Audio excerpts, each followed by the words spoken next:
Kita semua, perkenalkan nama saya Merida Gea, Prodi Teologi semester 6, Grup B Teologi.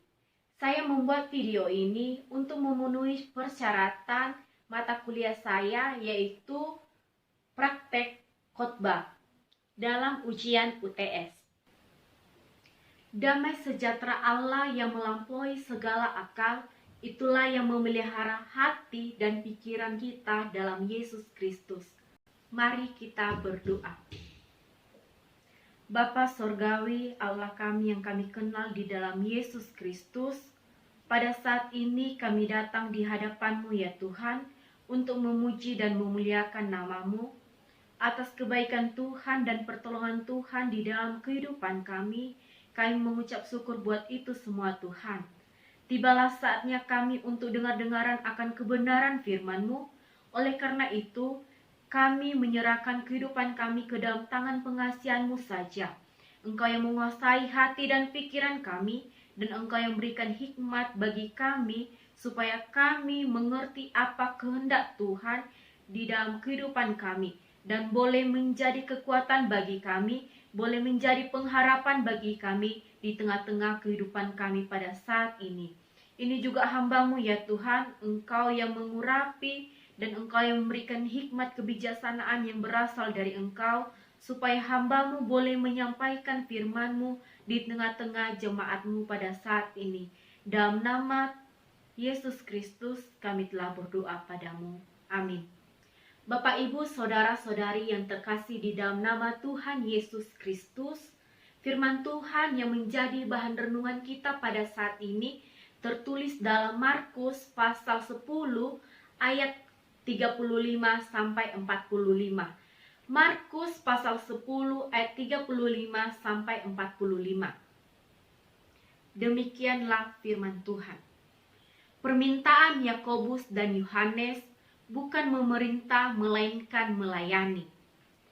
Lalu Yakobus dan Yohanes anak Zebedeus mendekati Yesus dan berkata kepadanya, "Guru, kami harap supaya Engkau kiranya mengabulkan permintaan kami." Jawab Yesus kepada mereka, "Apa yang kamu kehendaki, aku perbuat bagimu."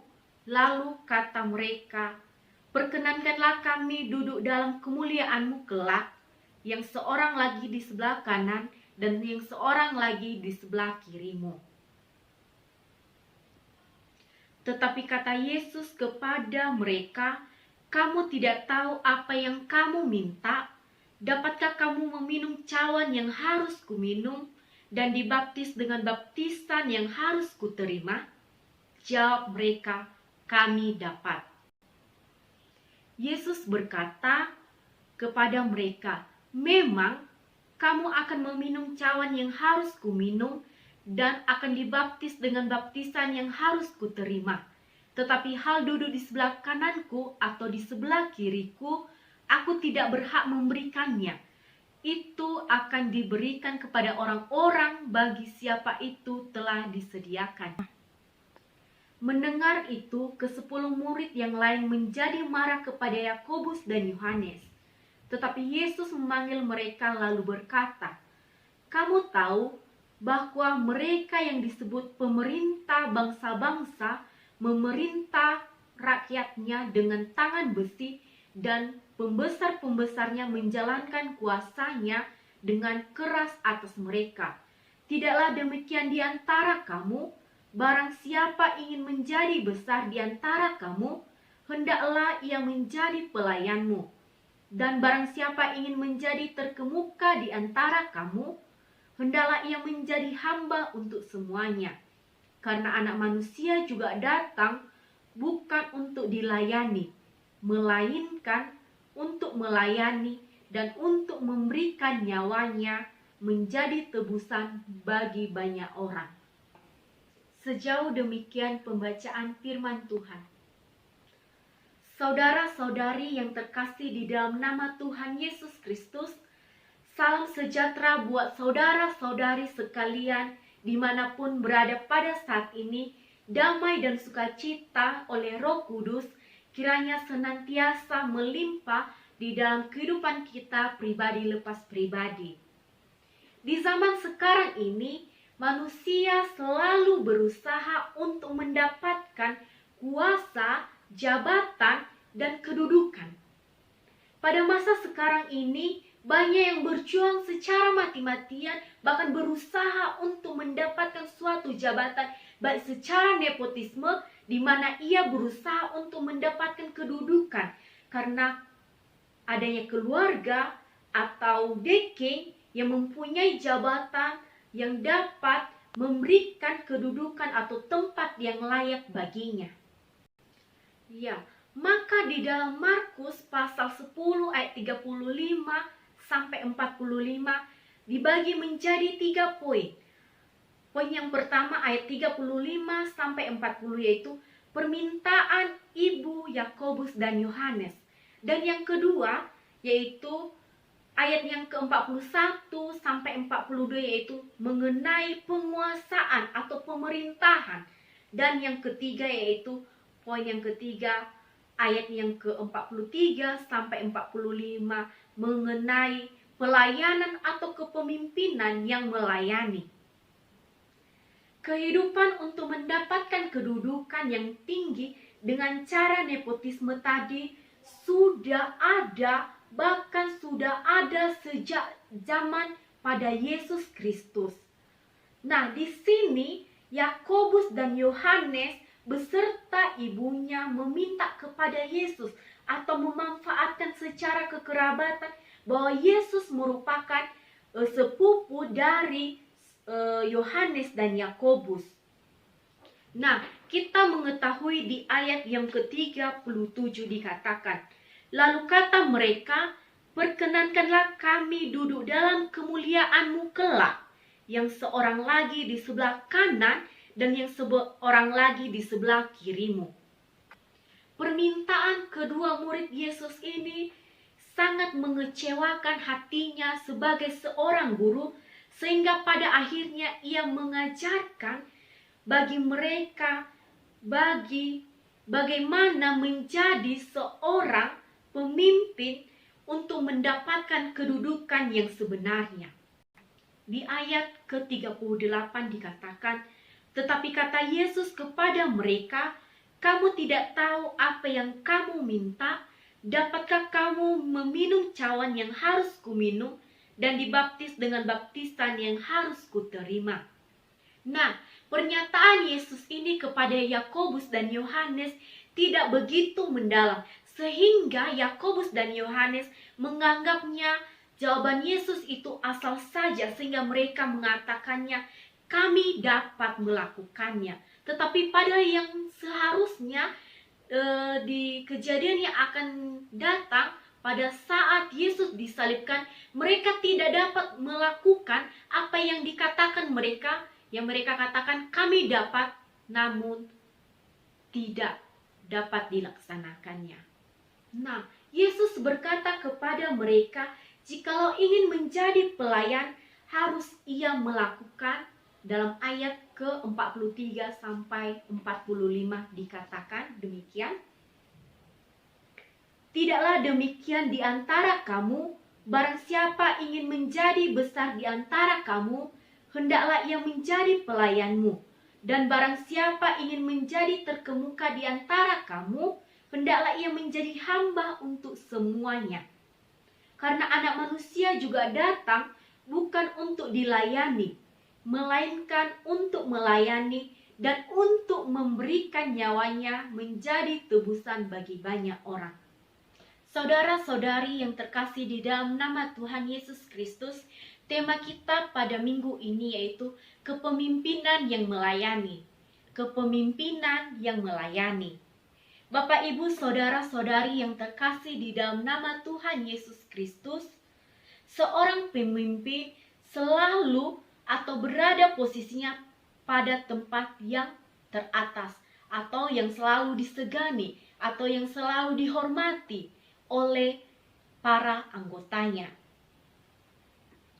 Seorang pemimpin akan selalu berada di tempat yang paling atas yang dalam prinsipnya memiliki tempat yang terbaik atau yang ternyaman, yang mengandung implikasi bahwa dimanapun seorang pemimpin akan memiliki jabatan atau tempat yang lebih baik atau yang terhormat. Pemimpin yang di atas kerucut organisasi menunjukkan adanya kekuasaan yang lengkap. Kebenaran kekuasaan kepemimpinan ini dimiliki dalam setiap organisasi, baik dalam organisasi keagamaan, baik dalam organisasi umum, baik dalam organisasi apapun itu memiliki kepemimpinan yang lengkap yang dipimpin oleh pemimpin yang dipimpin oleh pemimpin. Kuasa kepemimpinan ini memberikan otoritas yang penuh bagi pemimpin, namun kepemimpinan harus menyikapi dan menerapkan dengan hikmat sehingga ia dapat bergerak memanajemenkan perilaku dan gaya dari atas ke bawah dan dari atas ke bawah untuk mengelola orang-orang dan sumber-sumber kepemimpinan dalam setiap upaya kepemimpinannya. Bapak, Ibu, Saudara-saudari yang terkasih di dalam nama Tuhan Yesus Kristus, secara khusus perikop ini, firman Tuhan yang kita renungkan pada saat ini yaitu bagaimana menjadi seorang kepemimpinan yang melayani. Bagaimana menjadi kepemimpinan yang melayani. Bapak, Ibu, Saudara-saudari yang terkasih di dalam nama Tuhan Yesus Kristus, di sini Markus mau mengatakan bahwa kepemimpinan yang sejati dan yang benar tidak ada pada penguasa-penguasa. Sebab penguasa-penguasa ingin mencari kebenaran dan keuntungan dirinya sendiri. Penguasa-penguasa duniawi bersifat hanyalah sementara saja.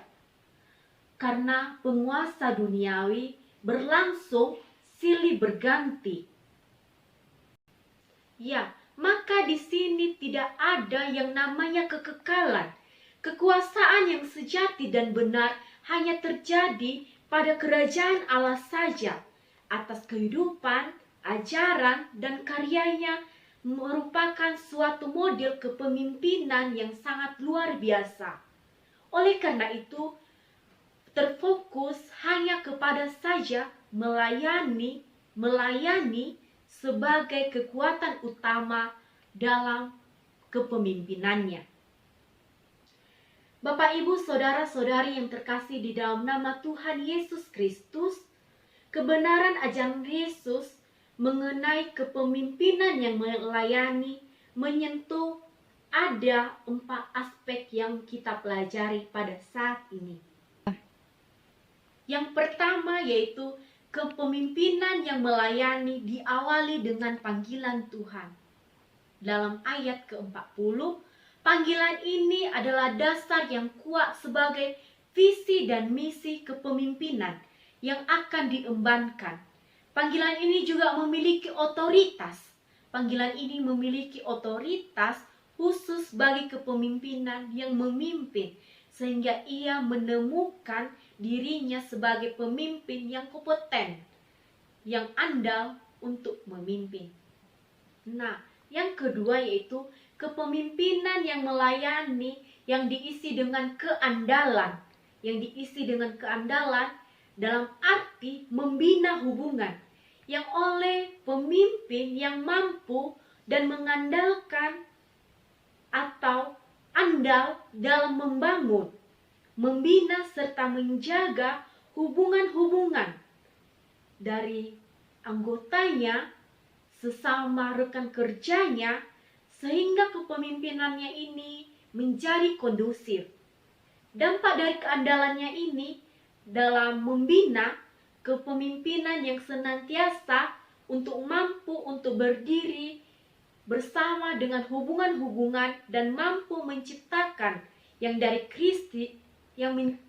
Kristus menjadi peluang, menopang upaya memimpin yang berkualitas dan secara dinamis. Bapak, Ibu, Saudara-saudari yang terkasih di dalam nama Tuhan Yesus Kristus, yang ketiga yaitu kepemimpinan yang melayani dibangun atas komitmen untuk mengabdi dengan mengembangkan sikap sebagai seorang pelayan dan hamba.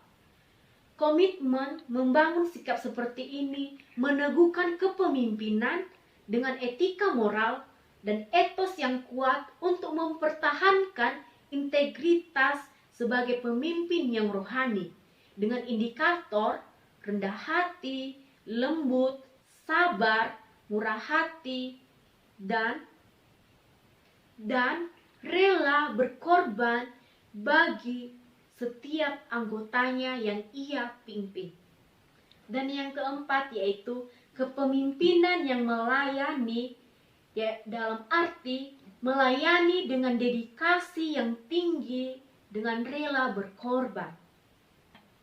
Dedikasi yang tinggi lahir dari komitmen yang kuat, yaitu yang disiplin, kualitas dan kerjanya yang ditopang oleh sikap mengabdi yang kokoh.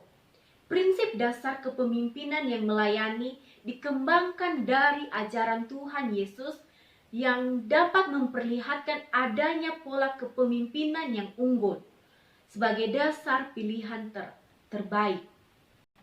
Mengembangkan pokok ini jika dikatakan secara umum bahwa kepemimpinan adalah proses, kepemimpinan adalah pengaruh, kepemimpinan adalah hubungan, kepemimpinan adalah mengelola orang-orang serta sumber-sumber serta kerja, dan kepemimpinan merupakan hasil.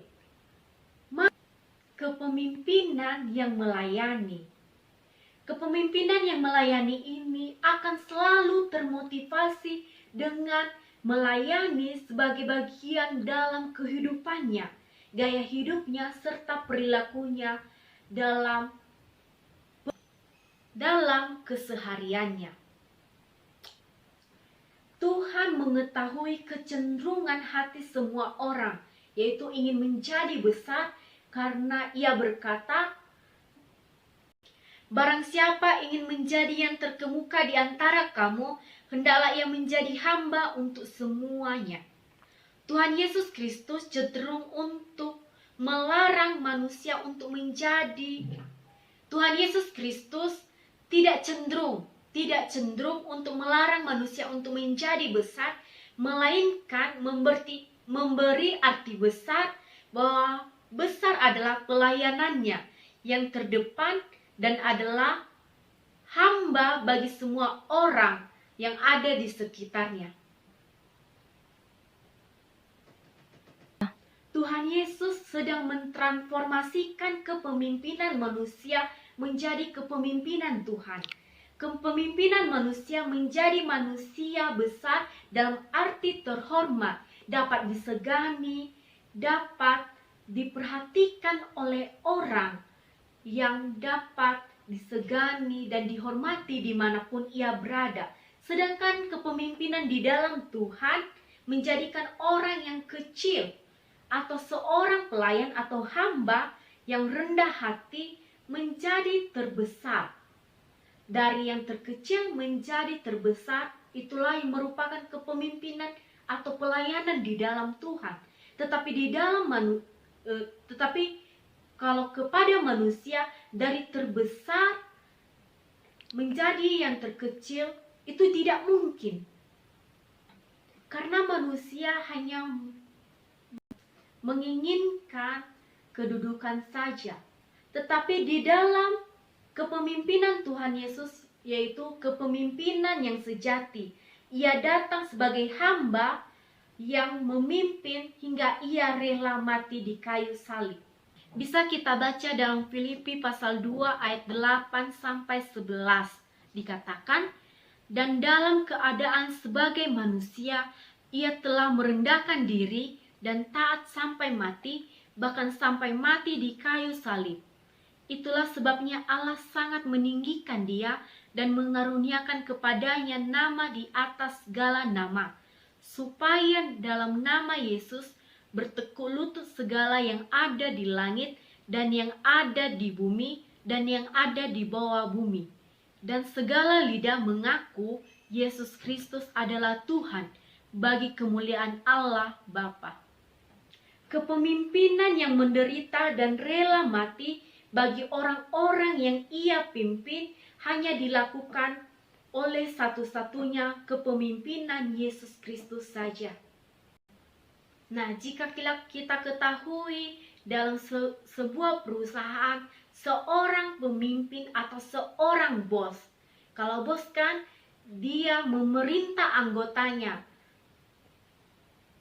Nah, ketika ia memerintah kepada anggotanya, ia mengatakan, kamu harus mengerjakan pekerjaan ini. Maka pekerjaan tersebut harus dilakukan oleh anggotanya. Tetapi dia sebagai bos hanya menerima hasilnya saja. Berbeda dengan seorang leader. Seorang leader, dia mengatakan, ayolah kita kerjakan secara bersama-sama. Seorang leader ini, dia sebagai pemimpin juga, tetapi dia melakukan pekerjaan bersama dengan tim kerjanya secara bersama-sama. Nah, ketika mereka mendapatkan hasil, maka di sini mereka dapat menikmatinya secara bersama-sama. Sedangkan bos tadi yang hanya memerintah, ketika anggotanya mendapatkan hasil, maka hanya bos itu tersendiri, tetapi tidak ada kebersamaannya dengan anggotanya tersendiri. Lalu di sini, bagaimana kita sebagai umat Tuhan dalam kepemimpinan kita melayani dalam kehidupan kita sehari-hari? Apakah kita sudah menerapkannya? Bagaimana kita sebagai seorang hamba Tuhan, apakah kita sudah menunjukkan kepemimpinan kita yang melayani? Atau bagaimanakah kita seorang bos dalam suatu perusahaan sudah dapat melaksanakan yang namanya kepemimpinan yang melayani? Atau di dalam keluarga kita masing-masing, dalam rumah tangga kita masing-masing, apakah kita sudah menerapkan kepemimpinan yang melayani kepada anggota sesama keluarga kita? Dan yang ditekankan di sini yaitu bagaimana sikap kita sebagai umat Tuhan dalam kepemimpinan yang melayani, apakah kita sudah menerapkannya? Marilah kita mempertanyakannya, menjawabnya di dalam hati kita masing-masing. Amin firman Tuhan. Mari kita bersatu di dalam doa. Kita bersatu dalam doa. Terima kasih Bapa Surgawi yang kami kenal di dalam Yesus Kristus Juru Selamat kami yang hidup. Terima kasih Tuhan Yesus buat kebaikan Tuhan di sepanjang kehidupan kami pada saat ini, sehingga kami boleh dengar-dengaran akan kebenaran firman-Mu Tuhan. Biarlah firman-Mu yang telah ditaburkan oleh hamba-Mu dapat menjadi sulung dan terang bagi kehidupan kami sehari-hari, dapat kami terapkan di dalam kehidupan kami sehari-hari. Di dalam nama Tuhan Yesus kami telah berdoa padamu dan mengucap syukur. Amin. Demikianlah pembuatan video praktek khotbah saya. Sekian dan terima kasih. Shalom.